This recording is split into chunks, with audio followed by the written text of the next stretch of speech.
ओम नमो भगवते वासुदेवाय नमः। श्रीमद् भागवत पुराण की कथाओं को आगे बढ़ाते हुए आज की कथा का आरंभ हम सांख्य योग अध्याय से करेंगे। उम्मीद करती हूँ कथा का पूरा फल लेने के लिए अब कथा को शुरू से लेकर अंत तक जरूर श्रवण करेंगे। ओम नमो भगवते वासुदेवाय नमः। भगवान श्री कृष्ण कहते हैं, प्यारे उद्धव, अब मैं तुम्हें सांख्य शास्त्र का निर्णय सुनाता हूँ। प्राचीन काल के बड़े बड़े ऋषि मुनियों ने इसका निश्चय किया है। जब जीव इसे भली भांति समझ लेता है तो वे भेद बुद्धि मूलक सुख दुखादि रूप भ्रम का तत्काल त्याग कर देता है।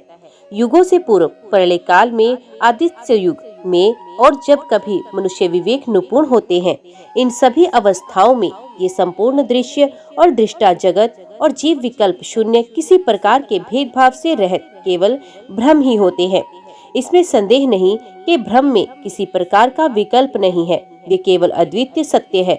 मन और वाणी की उसमें गति नहीं है, वे ब्रह्म ही माया है और उसमें प्रतिबिंबित जीव के रूप में दृश्य और दृष्टा के रूप में दो भागों में विभक्त सा हो गया है। उनमें से एक वस्तु को प्रकृति कहते हैं, उसी ने जगत में कार्य और कारण का रूप धारण किया है। दूसरी वस्तु को जो ज्ञान स्वरूप है पुरुष कहते हैं। उद्धव जी, मैंने भी जीवों के शुभ अशुभ कर्मों के अनुसार प्रकृति को शुद्ध किया। तब उससे सत्व, रज और तम ये तीन गुण प्रकट हुए। उनसे क्रिया शक्ति प्रधान सूत्र और ज्ञान शक्ति प्रधान महतत्व प्रकट हुए। वे दोनों परस्पर मिले हुए हैं। महतत्व में विकार होने पर अहंकार व्यक्त हुआ। यह अहंकार ही जीवों को मोह में डालने वाला है। वे तीन प्रकार का है, सात्विक, राजस और तामस। अहंकार पंच तन्मात्रा, इंद्रिय और मन का कारण है, इसलिए वे जड़ चेतन उभयात्मक है। तामस अहंकार से पंच तन्मात्राएं और उनसे पांच भूतों की उत्पत्ति हुई तथा राजस अहंकार से इंद्रियां और सात्विक अहंकार से इंद्रियों के अधिष्ठाता 11 देवता प्रकट हुए। ये सभी पदार्थ मेरी प्रेरणा से एकत्रित होकर परस्पर मिल गए और इन्होंने ये ब्रह्मांड रूप अंड उत्पन्न किया। ये अंड जल में स्थित हो गया। तब मैं नारायण रूप में इसमें विराजमान हो गया। मेरी नाभि से विश्व कमल की उत्पत्ति हुई। उसी पर ब्रह्मा जी का आविर्भाव हुआ। विश्व सृष्टि के अंतकरण ब्रह्मा ने पहले बहुत बड़ी तपस्या की। उसके बाद मेरा कृपा प्रसाद प्राप्त करके रजोगुण के द्वारा भू भुव स्वः अर्थात पृथ्वी, अंतरिक्ष और स्वर्ग, इन तीनों लोकों की और इनके लोकपालों की रचना की। देवताओं के निवास लिए स्वर्ग लोक, भूत प्रेत आदि के लिए भूवरलोक और मनुष्य आदि के लिए भूलोक का निश्चय किया गया। इन तीनों लोकों से ऊपर महलोक, तपोलोक, अधि सिद्धों के निवास स्थान हुए। सृष्टि कार्य में समर्थ ब्रह्मा जी ने असुर और नागों के लिए पृथ्वी के नीचे अतल, वितल, सुतल आदि 7 पाताल बनाए। इन्हीं तीनों लोकों में त्रिगुणात्मक कर्मों के अनुसार विविध गतियां प्राप्त होती हैं। योग, तपस्या और संन्यास के द्वारा महरलोक, जनलोक, तपलोक और सत्यलोक रूप उत्तम गति प्राप्त होती है तथा भक्ति योग से मेरा परम धाम मिलता है। ये सारा जगत कर्म और उनके संस्कारों से युक्त है। मैं ही काल रूप से कर्मों के अनुसार उनके फल का विधान करता हूँ। इस गुण प्रभाव में पड़कर जीव कभी डूब जाता है और कभी ऊपर आ जाता है। कभी उसकी अधोगति होती है और कभी उसे पुण्यवश उच्च गति प्राप्त हो जाती है। जगत में छोटे बड़े, मोटे पतले जितने भी पदार्थ बनते हैं, सब प्रकृति और पुरुष दोनों के संयोग से ही सिद्ध होते हैं। जिसके आदि और अंत में जो है वही बीच में भी है और वही सत्य है। विकार तो केवल व्यवहार के लिए ही कल्पना मात्र है। जैसे कंगन, कुंडल आदि सोने के विकार और घड़े, स्कोरे आदि मिट्टी के विकार पहले सोना या मिट्टी ही थे, बाद में भी सोना या मिट्टी ही रहेंगे, अत बीच में भी वे सोना या मिट्टी ही हैं। पूर्ववर्ती कारण भी जिस परम कारण का उपादान बनाकर अपर कार्य वर्ग की सृष्टि करते हैं, वही उनकी अपेक्षा भी परम सत्य है। तात्पर्य ये है कि जब जो जिस किसी भी कार्य के आदि और अंत में विद्यमान रहता है, वही सत्य है। इस प्रपंच का उपादान कारण प्रकृति है, परमात्मा अधिष्ठान है और इसको प्रकट करने वाला काल है। व्यवहार काल की ये त्रिविधता वस्तु ब्रह्म स्वरूप है और मैं वही शुद्ध ब्रह्म हूँ। जब तक परमात्मा की ईश्वर शक्ति अपना काम करती रहती है, जब तक उनकी पालन प्रवृत्ति बनी रहती है, तब तक जीवों के कर्म भोग के लिए कारण कार्य रूप से अथवा पिता पुत्रादि के रूप से ये सृष्टि चक्र निरंतर चलता रहता है। ये विराट ही विविध लोक की सृष्टि, स्थिति और संहार की लीला भूमि है। जब मैं काल रूप में इसमें व्याप्त होता हूँ, प्रलय का संकल्प करता हूँ, तब ये भुवनों के साथ विनाश रूप विभाग योग्य हो जाता है। उसके लीन होने की प्रक्रिया ये है कि प्राणियों के शरीर अन्न में, अन्न बीज में, बीज भूमि में और भूमि गंध तन्मात्रा में लीन हो जाती है। गंध जल में, जल अपने गुण रस में, रस तेज में और तेज रूप में लीन हो जाता है। रूप वायु में, वायु स्पर्श में, स्पर्श आकाश में तथा आकाश शब्द मात्रा में लीन हो जाता है। इंद्रियां अपने कारण देवताओं में और अंततः राजस अहंकार में समा जाती है। हे सौम्य, राजस अहंकार अपने नियंता सात्विक अहंकार रूप मन में शब्द तन्मात्रा पंचभूतों के कारण तामस अहंकारों में और सारे जगत को मोहित करने में समर्थ त्रिविध अहंकार महतत्व में लीन हो जाता है। ज्ञान शक्ति और क्रिया शक्ति प्रधान महतत्व अपने कारण गुणों में लीन हो जाता है। गुण अव्यक्त प्रकृति में और प्रकृति अपने प्रेरक अविनाशी काल में लीन हो जाती है। काल माया में, जीव में और जीव मुझ अजन्मा आत्मा में लीन हो जाता है। आत्मा किसी में लीन नहीं होता, वे उपाधि रहित अपने स्वरूप में ही स्थित रहता है। वे जगत की सृष्टि और लय का अधिष्ठान एवं अवधि है। उद्धव जी, जो इस प्रकार विवेक दृष्टि से देखता है, उसके चित्त में ये प्रपंच का भ्रम हो ही नहीं सकता। यदि कदाचित उसकी स्फूर्ति हो भी जाए तो वे अधिक काल तक हृदय में ठहर कैसे सकता है? क्या सूर्य उदय होने पर भी आकाश में अंधकार ठहर सकता है? उद्धव जी, मैं कार्य और कारण दोनों का ही साक्षी हूँ। मैंने तुम्हें सृष्टि से परले और परले से सृष्टि तक की सांख्य विधि बतला दी। इससे संदेह की गांठ कट जाती है और पुरुष अपने स्वरूप में स्थित हो जाता है। पुरुष प्रवर उद्धव जी, प्रत्येक व्यक्ति में अलग अलग गुणों का प्रकाश होता है। उनके कारण प्राणियों के स्वभाव में भी भेद हो जाता है। अब मैं बतलाता हूँ कि किस गुण से कैसा कैसा स्वभाव बनता है। तुम सावधानी से सुनो। सत्व गुण की वृत्तियां हैं शम, दम, तितिक्षा, विवेक, तप, सत्या, दया, स्मृति, संतोष, त्याग, विषयों के प्रति अनिच्छा, श्रद्धा, लज्जा, आत्मवृत्ति, दान, विनय और सरलता आदि। रजोगुण की वृत्तियां हैं इच्छा, प्रयत्न, घमंड, तृष्णा, ऐंठ या अकड़, देवताओं से धन आदि की याचना, भेद बुद्धि, विषय भोग, युद्ध आदि के लिए मत जनित उत्साह, अपने यश में प्रेम, हास्य, प्राकर्म और हठपूर्व उद्योग करना आदि। तमोगुण की वृत्तियां हैं क्रोध, लोभ, मिथ्या भाषण, हिंसा, याचना, पाखंड, श्रम, कलह, शोक, मोह, विषाद, दीनता, निद्रा, आशा, भय और अकर्मणता आदि। इस प्रकार क्रम से सत्वगुण, रजोगुण और तमोगुण की अधिकांश वृत्तियों का पृथक पृथक वर्णन किया गया। अब उनके मेल से होने वाली वृत्तियों का वर्णन सुनो। उद्धव जी, मैं हूँ और ये मेरा है। इस प्रकार की बुद्धि में तीनों गुणों का मिश्रण है, जिन मन, शब्दादि, विषय, इंद्रिय और प्राणों के कारण पूर्वोक्त वृत्तियों का उदय होता है। वे सब के सब सात्विक, राजस और तामस है। जब मनुष्य धर्म, अर्थ और काम में संलग्न रहता है, तब उसे सत्व गुण से श्रद्धा, रजोगुण से रति और तमोगुण से धन की प्राप्ति होती है। ये भी गुणों का मिश्रण ही है। जिस समय मनुष्य स्कंद कर्म, गृहस्थ आश्रम और स्वधाश्रम में अधिक प्रीति रखता है, उस समय भी उसमें तीनों गुणों का मेल ही समझना चाहिए। मानसिक शांति और जितेंद्रियता आदि गुणों से सत्वगुणी पुरुष की, कामना आदि से रजोगुणी पुरुष की और क्रोध, हिंसा आदि से तमोगुणी पुरुष की पहचान करे। पुरुष हो चाहे स्त्री, जब वे निष्काम होकर अपने नित्य नैमित्तिक कर्मों द्वारा मेरी आराधना करे, तब उसे सत्वगुणी जानना चाहिए। काम भाव से अपने कर्मों के द्वारा मेरा भजन पूजन करने वाले रजोगुणी हैं, और जो अपने शत्रु की मृत्यु आदि के लिए मेरा भजन पूजन करे, उसे तमोगुणी समझना चाहिए। सत्व, रज और तम, इन तीनों गुणों का कारण जीव का चित्त है, उससे मेरा कोई संबंध नहीं। इन्हीं गुणों के द्वारा जीव शरीर अथवा धन आदि में आसक्त होकर बंधन में पड़ जाता है। सत्व गुण प्रकाशक, निर्मल और शांत है। जिस समय वे रजोगुण और तमोगुण को दबाकर बढ़ता है, उस समय पुरुष सुख, धर्म और ज्ञान आदि का भाजन हो जाता है। रजोगुण भेद बुद्धि का कारण है, उसका स्वभाव है आसक्ति और प्रवृत्ति। जिस समय तमोगुण और सत्वगुण को दबाकर रजोगुण बढ़ता है, उस समय मनुष्य दुख, कर्म, यश और लक्ष्मी से संपन्न होता है। तमोगुण का स्वरूप है अज्ञान, उसका स्वभाव है आलस्य और बुद्धि की मूर्ता। जब वे बढ़कर सत्व गुण और रजोगुण को दबा लेता है, तब प्राणी तरह तरह की आशाएं करता है, शोक मोह में पड़ जाता है, हिंसा करने लगता है अथवा निद्रा आलस्य के वशीभूत होकर पड़ा रहता है। जब चित्त प्रसन्न हो, इंद्रिय शांत हो, देह निर्भय हो और मन में आसक्ति न हो, तब सत्व गुण की वृद्धि समझनी चाहिए। सत्व गुण मेरी प्राप्ति का साधन है। जब काम करते करते जीव की बुद्धि चंचल, ज्ञान इंद्रिय असंतुष्ट, कर्मेंद्रिय विकार युक्त, मन भ्रांत और शरीर अस्वस्थ हो जाए, तब समझना चाहिए कि रजोगुण जोर पकड़ रहा है। जब चित्त ज्ञानेंद्रियों के द्वारा शब्द आदि विषयों को ठीक ठीक समझने में असमर्थ हो जाए और खिन्न होकर लीन होने लगे, मन सूना हो जाए तथा अज्ञान और विषाद की वृद्धि हो, तब समझना चाहिए कि तमोगुण वृद्धि पर है। उद्धव जी, सत्व गुण के बढ़ने पर देवताओं का, रजोगुण के बढ़ने पर असुरों का और तमोगुण के बढ़ने पर राक्षसों का बल बढ़ जाता है।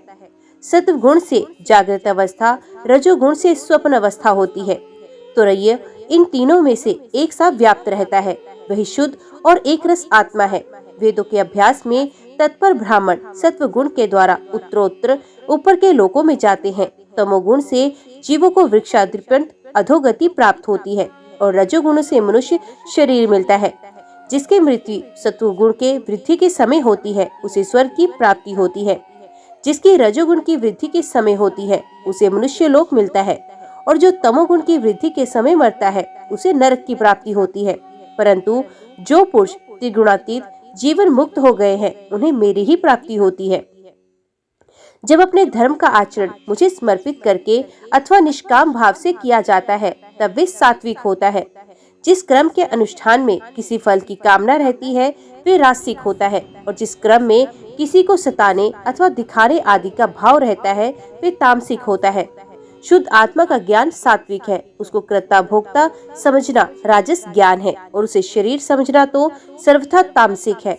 इन तीनों से विलक्षण मेरे स्वरूप का वास्तविक ज्ञान निर्गुण ज्ञान है।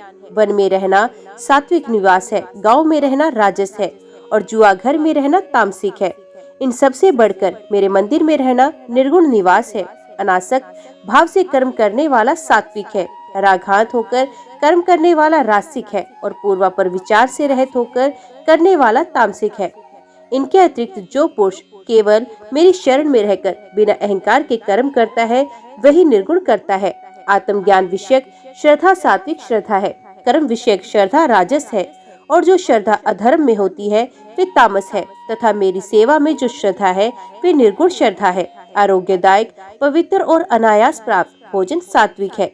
रसनेंद्रिय को रुचिकर और स्वाद की दृष्टि से युक्त आहार राजस है, तथा दुखदायी और अपवित्र आहार तामस है। अंतर्मुखता से आत्मचिंतन से प्राप्त होने वाला सुख सात्विक है। बहिर्मुखता से विषयों से प्राप्त होने वाला राजस है, तथा अज्ञान और दीनता से प्राप्त होने वाला सुख तामस, और जो सुख मुझसे मिलता है वे तो गुणातीत और अप्रकृतक है। उद्धव जी, द्रव्य वस्तु, देश स्थान, फल काल, ज्ञान कर्म, कृता, श्रद्धा, अवस्था, देव मनुष्य, त्रिज्ञादि, शरीर और निष्ठा सभी त्रिगुणात्मक हैं। नर रतन पुरुष और प्रकृति के आश्रित जितने भी भाव हैं, सभी गुण में हैं। वे चाहे नेत्रादि इंद्रियों से अनुभव किए गए हों, शास्त्रों के द्वारा लोक लोकांतरों के संबंध में सुने गए हों, अथवा बुद्धि के द्वारा सोचे विचारे गए हों। जीव को जितनी भी योनियां अथवा गतियां प्राप्त होती हैं, वे सब उनके गुणों और कर्मों के अनुसार ही होती हैं। हे सौम्य, सबके सब गुणचित से ही संबंध रखते हैं। जो जीव उन पर विजय प्राप्त करता है, वे भक्ति योग के द्वारा मुझ में ही परनिष्ठ हो जाता है, और अनंत मेरा वास्तविक स्वरूप, जिसे मोक्ष भी कहते हैं, प्राप्त करता है। ये मनुष्य शरीर बहुत दुर्लभ है। इसी शरीर में तत्व ज्ञान, उसमें निष्ठा रूप विज्ञान की प्राप्ति संभव है। इसलिए इसे पाकर बुद्धिमान पुरुषों की गुणों की आसक्ति हटाकर मेरा भजन करना चाहिए। विचारशील पुरुष को चाहिए कि बड़ी सावधानी से सत्व गुण के सेवन से रजोगुण और तमोगुण को जीत ले, इंद्रियों को वश में कर ले, और मेरे स्वरूप को समझकर मेरे भजन में लग जाए। आसक्ति को लेश मात्र भी नाश रहने दे। योग युक्ति से चित्त वृत्तियों को शांत करके निरपेक्षता के द्वारा सत्व गुण पर भी विजय प्राप्त कर ले। इस प्रकार गुणों से मुक्त होकर जीव अपने जीव भाव को छोड़ देता है और मुझसे एक हो जाता है। जीव लिंग शरीर रूपी अपने उपाधि जीवतत्व से तथा अंतकरण में उदय होने वाली सात्वादी गुणों की वृत्तियों से मुक्त होकर मुझ भ्रम की अनुभूति से एकत्व दर्शन से पूर्ण हो जाता है और वे फिर भ्रम अथवा आंतरिक किसी भी विषय में नहीं जाता। उद्धव जी, ये मनुष्य शरीर मेरे स्वरूप ज्ञान की प्राप्ति का, मेरी प्राप्ति का मुख्य साधन है। इसे पाकर जो मनुष्य सच्चे प्रेम से मेरी भक्ति करता है वे अंतकरण में स्थित मुझ आनंद स्वरूप परमात्मा को प्राप्त हो जाता है। जीवों की सभी योनियां, सभी गतियां त्रिगुणमयी हैं। जीव ज्ञान निष्ठा के द्वारा उनसे सदा के लिए मुक्त हो जाता है। सत्वरज आदि गुण जो दिख रहे हैं वे वास्तविक नहीं है, माया मात्र है। ज्ञान हो जाने के बाद पुरुष उनके बीच में रहने पर भी, उनके द्वारा व्यवहार करने पर भी उनसे बनता नहीं। इसका कारण ये है कि गुणों की वास्तविक सत्ता ही नहीं है। साधारण लोगों को इस बात का ध्यान रखना चाहिए कि जो लोग विषयों के सेवन और उदर पोषण में ही लगे हुए हैं, उन असत पुरुषों का संग कभी न करें, क्योंकि उनका अनुगमन करने वाले पुरुष की वैसे ही दुर्दशा होती है जैसे अंधे के सहारे चलने वाले अंधे की। ऐसे तो घोर अंधकार में ही भटकना पड़ता है। उद्धव जी, पहले तो परम यशस्वी सम्राट इलानंदन पूर्वा उर्वशी के वीर्य से अत्यंत बेसुध हो गया था। पीछे शोक हट जाने पर उसे बड़ा वैराग्य हुआ और तब उसने ये गाथा गाई।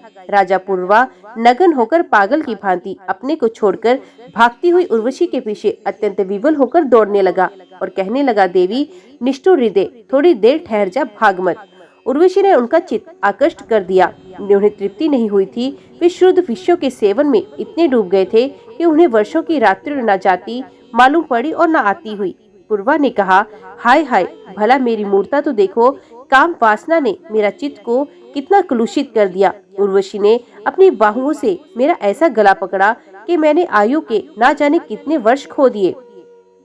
ओहो, विसमर्ति की भी एक सीमा होती है। हाय हाय, इसने मुझे लूट लिया। सूर्य अस्त हो गया या उदित हुआ ये भी मैं ना जान सका। बड़े खेद की बात है कि बहुत से वर्षों के दिन पर दिन बीतते गए और मुझे मालूम तक न पड़ा। अहो, आश्चर्य है, मेरे मन में इतना मोह बढ़ गया जिसने नरदेव शिखामणि चक्रवर्ती सम्राट मुझ पूर्वा को भी स्त्रियों का खिलौना बना दिया। देखो, मैं प्रजा को मर्यादा में रखने वाला सम्राट हूँ। वे मुझे और मेरे राजपाट को तिनके की तरह छोड़कर जाने लगी और मैं पागल नंग धड़ंग रोता भी लगता उस स्त्री के पीछे दौड़ पड़ा। हाय हाय, ये भी कोई जीवन है। मैं गधे की तरह दुलतियां सहकर भी स्त्री के पीछे पीछे दौड़ता रहा। फिर मुझ में प्रभाव, तेज, स्वामित्व भला कैसे रह सकता है? स्त्री ने जिसका मन चुरा लिया उसकी विद्या व्यर्थ है। उसे तपस्या, त्याग और शास्त्र अभ्यास से भी कोई लाभ नहीं और इसमें संदेह नहीं कि उसका एकांत सेवन और मौन भी निष्फल है। मुझे अपनी ही हानि लाभ का पता नहीं, फिर भी अपने को बहुत बड़ा पंडित मानता हूँ। मुझ मूर्ख को धिक्कार है। हाय हाय, मैं चक्रवर्ती सम्राट होकर भी गधे और बैल की तरह स्त्री के फंदे में फंस गया। मैं वर्षों तक उर्वशी के होठों की मादक मदिरा पीता रहा, पर मेरी काम वासना तृप्त नहीं हुई। सच है, कहीं आयुति से अग्नि की तृप्ति हुई है। उस उल्टा ने मेरा चित्त चुरा लिया। आत्माराम जीवन मुक्तों के स्वामी इंद्रियातीत भगवान को छोड़कर और ऐसा कौन है जो मुझे उसके फंदे से निकाल सके? उर्वशी ने तो मुझे वैदिक सुकृत के वचनों द्वारा यथार्थ बात कहकर समझाया भी था, परंतु मेरी बुद्धि ऐसी मारी गई कि मेरे मन का भय वे भयंकर मोह तब भी मिटा नहीं। तब जब ये मेरी इंद्रियां ही मेरे हाथ से बाहर हो गई, तब मैं समझता भी कैसे? जो रस्सी के स्वरूप को ना जानकर उसमें सर्प की कल्पना कर रहा है और दुखी हो रहा है, रस्सी ने उसका क्या बिगाड़ा? इसी प्रकार इस उर्वशी ने भी हमारा क्या बिगाड़ा? क्योंकि स्वयं मैं ही जितेंद्रिय होने के कारण अपराधी हूँ। कहाँ तो ये मैला कुचैला दुर्गंध से भरा अपवित्र शरीर और कहाँ सुकुमारता, पवित्रता, सुगंध आदि पुष्पोचित गुण, परंतु मैंने अज्ञानवश असुंदर में सुंदर का आरोप कर लिया। ये शरीर माता पिता का सर्वस्व है अथवा पत्नी की संपत्ति। ये स्वामी की मोल ली हुई वस्तु है, आग का ईंधन है अथवा कुत्ते और गिद्धों का भोजन।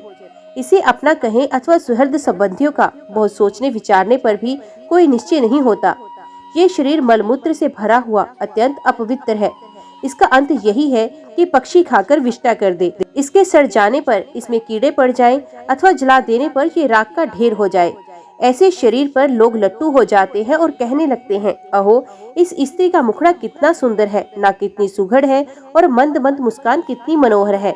ये शरीर त्वचा, मांस, रुधिर, स्नायु, मेदा, मज्जा और हड्डियों का ढेर और मलमूत्र तथा पीप से भरा हुआ है। यदि मनुष्य इसमें रमता है तो मलमूत्र के कीड़ों और उसमें अंतर ही क्या है। इसलिए अपनी भलाई समझने वाले विवेकी मनुष्य को चाहिए कि स्त्रियों और स्त्री लंबट पुरुषों का संग न करे। विषय और इंद्रियों के संयोग से ही मन में विकार होता है, अन्यथा विकार का कोई अवसर नहीं है। जो वस्तु कभी देखी या सुनी नहीं गई, उसके लिए मन में विकार नहीं होता। जो लोग विषयों के साथ इंद्रियों का संयोग नहीं होने देते, उनका मन अपने आप निश्चल होकर शांत हो जाता है। अतः वाणी, कान और मन आदि इंद्रियों से स्त्रियों और स्त्री लंपटों का संग कभी नहीं करना चाहिए। मेरे जैसे लोगों की तो बात ही क्या, बड़े बड़े विद्वानों के लिए भी अपनी इंद्रियों और मन विश्वसनीय नहीं है। उद्धव जी, राजराजेश्वर पूर्वा के मन में जब इस तरह से उद्गन उठने लगे, तब उसने उर्वशी लोक का परित्याग कर दिया। अब ज्ञानोदय होने के कारण उसका मोह जाता रहा। उसने अपने हृदय में ही आत्म स्वरूप से मेरा साक्षात्कार कर लिया और वे शांत भाव में स्थित हो गया। इसलिए बुद्धिमान पुरुष को चाहिए कि पूर्वा की भांति कुसंग छोड़कर सत्पुरुषों का संग करे। संत पुरुष अपने सद उपदेशों से उसके मन की आसक्ति नष्ट कर देंगे। संत पुरुषों का लक्षण ये है कि उन्हें कभी किसी वस्तु की अपेक्षा नहीं होती। उनका चित्त मुझ में लगा रहता है। उनके हृदय में शांति का अगाध समुद्र लहराता रहता है। वे सदा सर्वदा सर्वत्र सब में सब रूप से स्थित भगवान का ही दर्शन करते हैं। उनमें अहंकार का लेश भी नहीं होता, फिर ममता की तो संभावना ही कहाँ। वे सर्दी, गर्मी, सुख, दुख आदि द्वंद्वों में एक रस रहते हैं तथा बौद्धिक, मानसिक और शारीरिक पदार्थ संबंधी किसी प्रकार का भी परिग्रह नहीं रखते। परम भाग्यवान उद्धव जी, संतों के सौभाग्य की महिमा कौन कहे। उनके पास सदा सर्वदा मेरी लीला कथाएं हुआ करती हैं। मेरी कथाएं मनुष्यों के लिए परम हितकर है। जो उनका सेवन करते हैं, उनके सारे पाप तापों को वे धो डालती हैं। जो लोग आदर और श्रद्धा से मेरी लीला कथाओं का श्रवण, गान और अनुमोदन करते हैं, तो मेरे प्राण हो जाते हैं और मेरी अनन्य प्रेमी भक्ति प्राप्त करते हैं। उद्धव जी, मैं अनंत अचिंत्य कल्याणमय गुण गणों का आश्रय हूँ। मेरा स्वरूप है केवल आनंद, केवल अनुभव, विशुद्धात्मा। मैं साक्षात पर ब्रह्म हूँ। जिसे मेरी भक्ति मिल गई, वे तो संत हो गया। अब उसे कुछ भी पाना शेष नहीं। उनकी तो बात ही क्या। जिसने उन संत पुरुषों की शरण ग्रहण की, उसकी भी कर्म जड़ता, संसार भय और अज्ञान आदि सर्वथा निर्वृत्त हो जाते हैं। भला जिसने अग्नि भगवान का आश्रय लिया, उसे शीत, भय अथवा अंधकार का दुख कैसे हो सकता है।